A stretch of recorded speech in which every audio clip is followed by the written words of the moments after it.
Hello mga palangga, ulitin nating i-upload yung recipe ng ating siupaw kasi marami nitong nag-message kung ano ba yung recipe ng ating siupaw at paano ba ito gawin. Sa ating video ngayon ay 1 kilo ng siupaw dough yung gagawin natin at chicken filling yung ating siupaw. Kaya tara na, simulan na natin yan. Para sa mga bago nating followers, ito na. So dito meron akong chicken breast, hugasan ko itong mabuti at lagain ko lang hanggang lumambot. At pag ito'y lumambot na ay himay-himayin lang natin ng mga maliliit. At kailangan walang kasamang buto ha, kailangan ay puro lang laman ng manok. So ito na, magisa na tayo ng ating palaman. Una, igisa lang natin yung ating star anise para mabango yung ating palaman. At pag naluto na yung ating star anise na yung lumabas na yung kanyang amoy ay kuhanin lang natin kasi matigas ho yan. Hindi natin yan isama. At ilagay na natin yung ating bawang at sibuyas. At isunod na natin ilagay yung hinihimay-himay na natin na manok. At igisa lang natin yan at isunod yung patatas and din haluin. Liitan lang talaga natin yung paghiwa ng ating patatas. At lagyan ng pangpalasa, soy sauce at oyster sauce. Black pepper, asukal at lagyan natin ito ng tubig. Haluin at takpan, bali palambutin muna natin yung patatas. Ito na mga ga, malambot na yung ating patatas. Ilagay na natin dito yung ating cornstarch na tinunaw natin ng tubig. Yung mga ingredients at sukat ng ating palaman ay nasa video screen lang natin. At pag naluto na yung ating cornstarch na malapot na yung ating palaman ay okay na ito. Itabi lang muna natin ito. Gawa muna tayo ng ating pinaka-dough. So ito yung mga ingredients natin ng ating dough na sa video screen lang natin.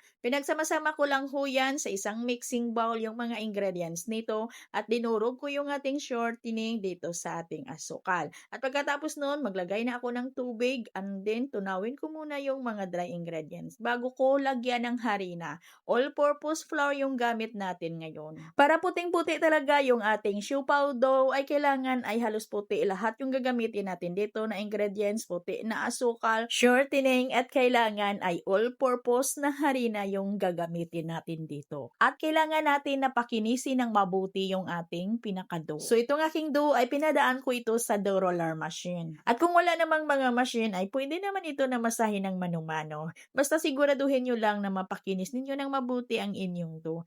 Kaya nga lang, medyo matagal din pag magmasa tayo dito ng mano-mano. At pagkatapos ko yung padaan sa dough roller machine, ay pinutol ko na ho yan sa 47 to 50 grams. At pigurahin lang muna natin ito ng mahigpit na pabilog at i-rest muna natin ito ng mga 20 minutes bago natin palaparin o paglagyan ng palaman. At ito na nga, pagkalipas ng 20 minutes ay malambot na yung ating dough ay pwede na itong palaparin, lagyan ng palaman at gumamit din ako dito ng boiled egg. At kung ikaw ay baguhan ka pa lamang, ay pwede naman na ganituhin mo lang muna sa pagbalot ang iyong siupaw. Nang sa ganun ay hindi ka mahihirapan. At gumamit lang ako dito ng 3 ounce ng baking cup or yung ating baking liner para pangsapin natin. At ganito lang ako mga ga magporma ng ating siupaw. Una lang talaga na medyo mahirap yan iporma pero pag gamay mo na nasanay ka na ay bisik lang yan.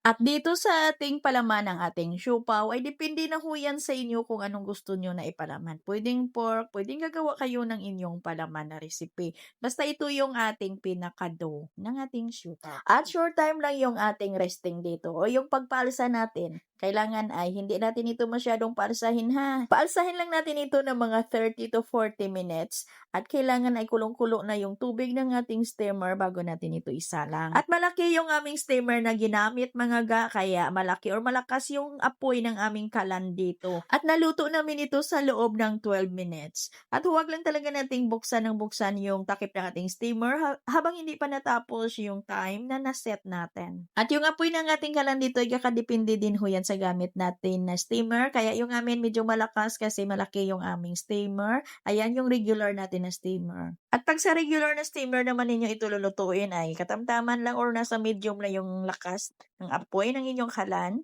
At lutuin din sa mga 12 to 15 minutes. Mga ga, naka-upload na din ako dito ng mini siupawhan na pork yung ating palaman doon sa ating video. Nasa page lang natin. At ito na mga ga, napakalambot at ang sarap naman. Pero hindi na kami dito nagawa ng sauce. Ketchup na lang yung nilagay namin dito na sauce. At hanggang dito na lang yung ating video. Bye-bye!